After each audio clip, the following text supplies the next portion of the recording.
Item ಯಾವುದೇ ಇರಲಿ try ಮಾಡಿ ಆಚಿ ಚಿಕನ್ ಮಸಾಲಾ. ಆಚಿ ಚಿಕನ್ ಮಸಾಲಾ. ನೋಡ, ಮೊದಲಿಗೆ ಪ್ರಬಲ ಈಗೇನ್ ಡಿ ಕೆ ಶಿವಕುಮಾರ್ ಸಿಎಂ ಆಗಿದ್ದಾರೆ. ಒಕ್ಕಲಿಗ ಸಮುದಾಯದಲ್ಲಿ ಕೆಲವೊಂದಿಷ್ಟು ನಾಯಕರು ಈಗಾಗಲೇ ರೇಸ್ನಲ್ಲಿ ಇದ್ದಾರೆ. ಸೊ ಒಕ್ಕಲಿಗ ಕೋಟದಲ್ಲಿ ಯಾರು ಇರ್ತಾರೆ, ಕೋಟದಲ್ಲಿ ಯಾರು ನಾವೀಗ ಸ್ಕ್ರೀನಲ್ಲಿ ತೋರಿಸ್ತಾ ಇದ್ದೀವಿ. ಕೃಷ್ಣಪ್ಪ ಅವರು ವಿಜಯನಗರ ಶಾಸಕರು, ಒಕ್ಕಲಿಗ ಕಮ್ಯುನಿಟಿ, ಇವೆಲ್ಲ ಒಕ್ಕಲಿಗ ಕಮ್ಯುನಿಟಿಗೆ. ಶರತ್ ಬಚ್ಚೇಗೌಡರು ಹೊಸಕೋಟೆ ವಿಧಾನಸಭಾ ಕ್ಷೇತ್ರ, ಅದೇ ರೀತಿ ಚಂದ್ರರಾಯಸ್ವಾಮಿ ನಾಗಮಂಗಲ ವಿಧಾನಸಭಾ ಕ್ಷೇತ್ರ. ಸೊ ಈ 3 ಜನ ಇದ್ದಾರೆ.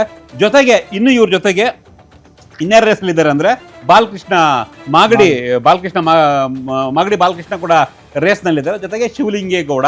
ಸೊ ಈ 5 ಜನ ಈಗ ಒಕ್ಕಲಿಗ ಸಮುದಾಯದಿಂದ ಸಚಿವರಾಗೋದಕ್ಕೆ ಕಾತರದಿಂದ ಕಾಯ್ತಾ ಇದ್ದಾರೆ. 5 ಜನ.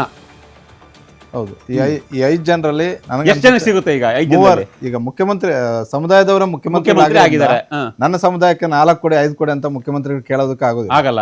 ಸಿದ್ದರಾಮಯ್ಯ ಅವರಿದ್ದಾಗಲೂ ಕೂಡ ಅವ್ರ ಸಮುದಾಯದಲ್ಲಿ ಅವ್ರನ್ನ ಸೇರಿ ಒಬ್ಬರನ್ನ ಮಾಡ್ಕೊಂಡ್ರು. ಸಿದ್ದರಾಮಯ್ಯ ಅವ್ರನ್ನ ಎಲ್ಲರಿಗೂ ಕಂಪೇರ್ ಮಾಡೋದಕ್ಕೆ ಆಗೋದಿಲ್ಲ. ಆದ್ರೆ ಈ ಡಿ ಕೆ ಶಿವಕುಮಾರ್ ಅವರು ಸಮುದಾಯ ಪ್ರಬಲವಾಗಿದೆ.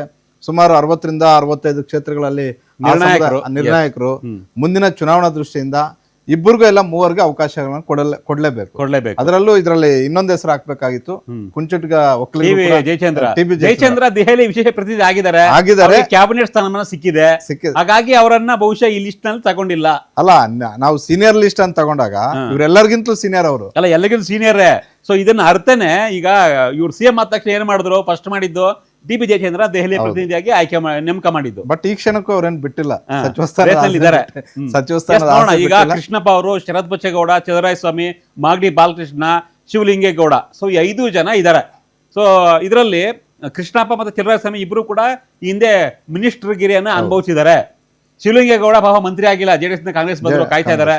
ಶರತ್ ಬಚ್ಚೇಗೌಡರು ಯುವಕರಿಗೆ ಅವಕಾಶ ಕೊಡ್ಬೇಕಪ್ಪ ಅನ್ನೋ ಲೆಕ್ಕಾಚಾರ ಇದೆ.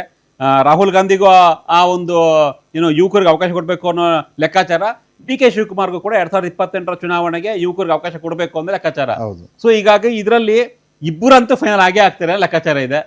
ಸೊ ಕೃಷ್ಣಪ್ಪ ಮತ್ತೆ ಬಚ್ಚೇಗೌಡ್ರ ಹೆಸರು ಇದೆ ಅನ್ನೋ ಶರತ್ ಬಚ್ಚೇಗೌಡ್ರ ಹೆಸರು ಇದೆ ಅಂತ. ಇನ್ನೊಬ್ರು ಯಾರಾಗ್ಬೋದು ಹಾಗಾದ್ರೆ? ಅಲ್ಲ, ನನ್ಗನ್ಸುತ್ತೆ ಚಲುವರಾಯಸ್ವಾಮಿ ಆಗ್ಬೋದು ಅಂತ.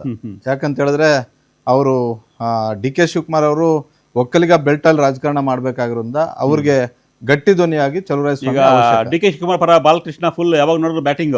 ಒಂದೇ ಜಿಲ್ಲೆ ಇದು ಬಾಲಕೃಷ್ಣಗೆ ಡಿ ಕೆ ಶಿವಕುಮಾರ್ ಕಂಟಕನ. ಬಾಲಕೃಷ್ಣ ಎಲ್ಲೋದ್ರು ಸಮಸ್ಯೆ ಆಗ್ತಿರೋದು ಅಲ್ಲೇ.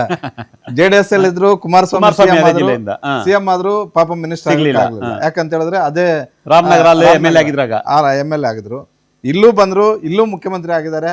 ಇವರೆಲ್ಲರಿಗಿಂತಲೂ ಜಾಸ್ತಿ ಕ್ರೆಡಿಟ್ ಇರೋದು ಬಾಲಕೃಷ್ಣಗೆ. ಪ್ರತಿದಿನ ಮಾತಾಡೋದು ಬಾಲಕೃಷ್ಣ. ಆದ್ರೆ ನಾವು ಪಕ್ಷ ಅಂತ ನೋಡಿದಾಗ ಈಗ ಕೃಷ್ಣಪ್ಪ ಅವರನ್ನು ಹೊರತುಪಡಿಸಿದ್ರೆ ಇವರೆಲ್ಲರೂ ಕೂಡ ಹೊರಗಡೆಯಿಂದ ಬಂದಂತವ್ರೆ. ಬಾಲಕೃಷ್ಣ ಅವರು ಜೆಡಿಎಸ್ ಇಂದ ಬಂದಂತವ್ರು, ಶಿವಲಿಂಗೇಗೌಡ ಹೊರಗಡೆಯಿಂದ ಬಂದಂತವ್ರು, ಜೆಡಿಎಸ್ ಇಂದ ಬಂದಂತವ್ರು, ಬಿಜೆಪಿಯಿಂದ ಬಂದಂತವ್ರು ಶರತ್ ಬಚ್ಚೇಗೌಡರು. ಅವ್ರು ಬರ್ಲಿಲ್ಲ.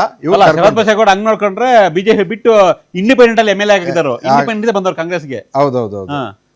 ಬಟ್ ಏನಂದ್ರೆ ಈಗ ಸಮಸ್ಯೆ ಆಗ್ತಿರೋದು ಏನು ಅಂತ ಹೇಳಿದ್ರೆ, ಈಗ ಪಕ್ಷ ಮುಂದಿನ ಚುನಾವಣಾ ದೃಷ್ಟಿಯಿಂದ ಯಾರು ಕೊಟ್ರೆ ಪ್ರಾಫಿಟ್ ಅನ್ನೋ ಲೆಕ್ಕಾಚಾರ ಸಹಜವಾಗಿ ಮುಖ್ಯಮಂತ್ರಿ ಡಿ ಕೆ ಶಿವಕುಮಾರ್ ಆಗ್ತಿದ್ದಾರೆ. ಡಿ ಕೆ ಶಿವಕುಮಾರ್ ಅವ್ರಿಗೆ ಕೇವಲ ಸರ್ಕಾರ ಮುನ್ನಡೆಸೋದು ಅಷ್ಟೇ ಜವಾಬ್ದಾರಿ ಇಲ್ಲ, ಪಕ್ಷವನ್ನ ಮುನ್ನಡೆಸೋ ಜವಾಬ್ದಾರಿ ಇದೆ. 2028 ಟಾರ್ಗೆಟ್. ಹೀಗಾಗಿ ಕೃಷ್ಣಪ್ಪ ಅವ್ರಿಗೆ ಕೊಡ್ಬೋದು. ಅದೇ ರೀತಿ ಶರತ್ ಬಚ್ಚೇಗೌಡರು ಆಗೋದು ಬಹುತೇಕ ಖಂಡಿತ ಅನ್ನುವಂತ ಒಂದು ಚರ್ಚೆ ಇದೆ ಯುವಕರಲ್ಲಿ. ಇನ್ನು 3ರಲ್ಲಿ ನನಗನ್ಸುತ್ತೆ ಹಾಸನ ಶಿವಲಿಂಗೇಗೌಡರು ಇಲ್ಲ ಚಲುವರಾಯಸ್ವಾಮಿ, ಇಬ್ಬರಲ್ಲಿ ಒಬ್ರಿಗೆ. 2 ಜೆಡಿಎಸ್ ಬೆಲ್ಟ್ ಬಹಳ ಪ್ರಬಲವಾಗಿರುವಂತಹ ಜಿಲ್ಲೆಗಳು. ಹಾಗಾಗಿ 3 ಕೊಟ್ರೆ 2 ಆಗ್ತಾರೆ, ಇಲ್ಲ 2 ಕೊಟ್ರೆ 2 ಇನ್ನಾದ್ರೂ ಕೂಡ ಆಶ್ಚರ್ಯ ಇಲ್ಲ. ಚಲುವರಾಯಸ್ವಾಮಿ, ಶಿವಲಿಂಗೇಗೌಡರು. ಓಕೆ, ನೋಡೋಣ. ಒಕ್ಕಲಿಗ ಸಮುದಾಯದ ಆಯ್ತು. ನೋಡಿ ಮತ್ತೆ ಬೇಜಾರು ಮಾಡ್ಕೋಬಾರ್ದು. ಅವ್ರದೇ ಜಿಲ್ಲೆ ಸಿಎಂ ಆಗಿದ್ರೆ ಖುಷಿ ಪಡ್ಲಿ ಬಿಡಿ. ಬೇರೆ ಏನಾದ್ರು ಒಂದು ಬೇರೆ ಪೊಸಿಷನ್ ಕೊಡಬಹುದಾ ಏನಂತ ನೋಡೋಣ. ಹೌದೌದು.